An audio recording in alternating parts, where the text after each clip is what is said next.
Um, I mean, I guess start from, I've lived in New York for like 10 years.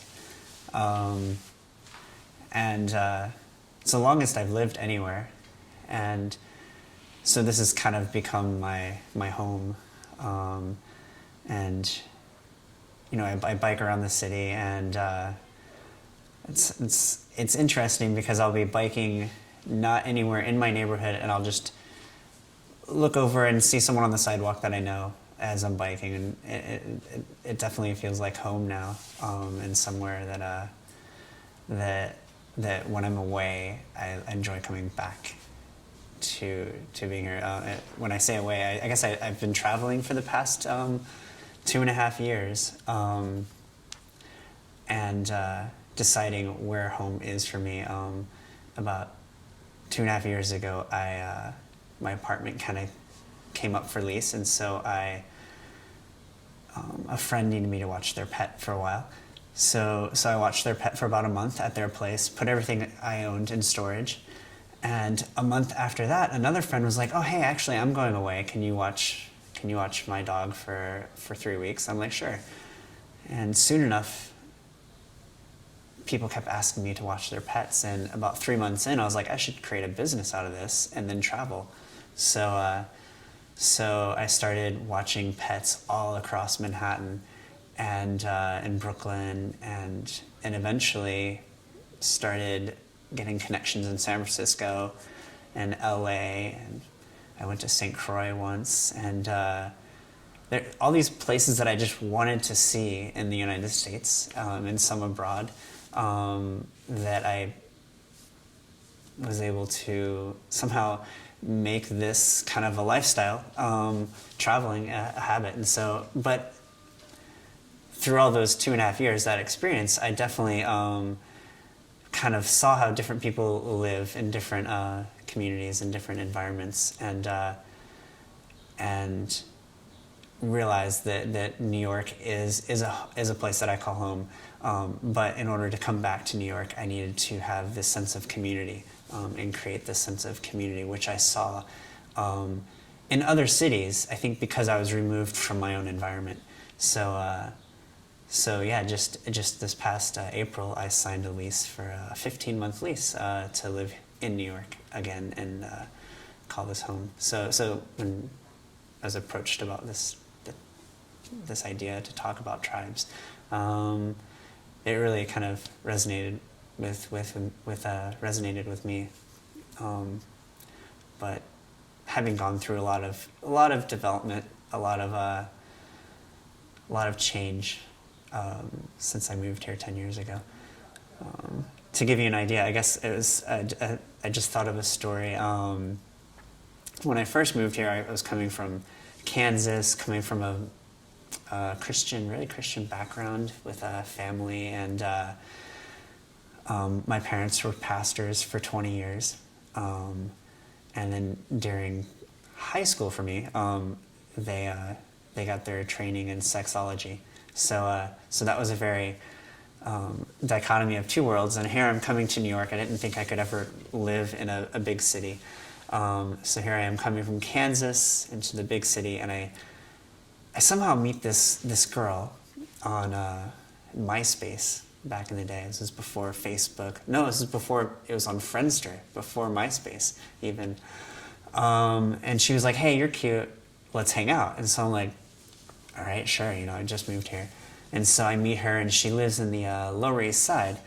And at the time, I was living Upper West Side. So I come down, and I'd only been here for maybe a month. And she's the epitome of cool. Like, she is this artist, and she's got this kind of the way she dresses. It's just, I'm like, wow, and just mesmerized by her. And we go out, and she takes me to this dumpling place, and then and eventually somehow she invites me to her place, and she's got this small, dingy place, and her iMac is on the floor, and her clothes are on the floor, her mattress is on the floor, she has no furniture, and the floor is like sideways, and I'm like, wow, she's so cool. And at the time, she was telling me that she was in her 20s, around my age. I come to find out later she was actually in her mid-30s, and I had no idea. and I think that what I do remember, I got to see I got to see her boobies that day, and I was like, oh my gosh, this cool artist girl. And in hindsight, I'm so embarrassed about this, but we're hanging out, and she was like, she cuts some cheese from her refrigerator, and she's like, and serves me up some cheese, and we're eating it. I'm like, what is this cheese? It's so amazing. And she goes, it's Havarti. And I'm like, what's Havarti? And she goes, cheese you get at the bodega. And I'm like, what's a bodega? And now in hindsight, this is just how naive I came to New York as and she was like, a bodega? It's like, explained what a bodega was.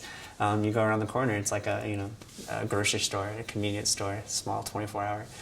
And in New York, it's a common term. So here I am, just probably making the worst impression. And she definitely shoos me off eventually, which I just take it as, like our evening has ended. The next day I email her and I'm like, that was so amazing. And, I had a great time. And I never heard from her for ever.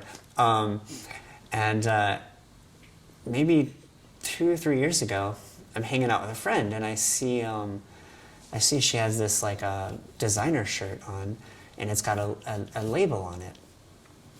Laura Dawson, I think, maybe some kind of it's a label, and I go, where'd you get that? Because that's the name of that girl that I hung out with. And she's like, oh yeah, this woman, she has a fashion line, whatever. And I'm like. And all my friends have heard the Havarti story, and I'm like, that's the Havarti girl. That's the one I found out about this amazing cheese, because growing up with a Midwestern family, I had individually wrapped cheddar cheese or, whatnot growing up. So moving to New York was a big experience for me, a big, going from a very naive understanding of the world to, expanding understanding of how things operate. And but yeah, with that, I mean, there's good parts. There's that whole sense of getting to know all these different characters in New York that were very influential of me kind of developing into my 30s. So I don't know what else I feel like don't have anything scripted. So yeah.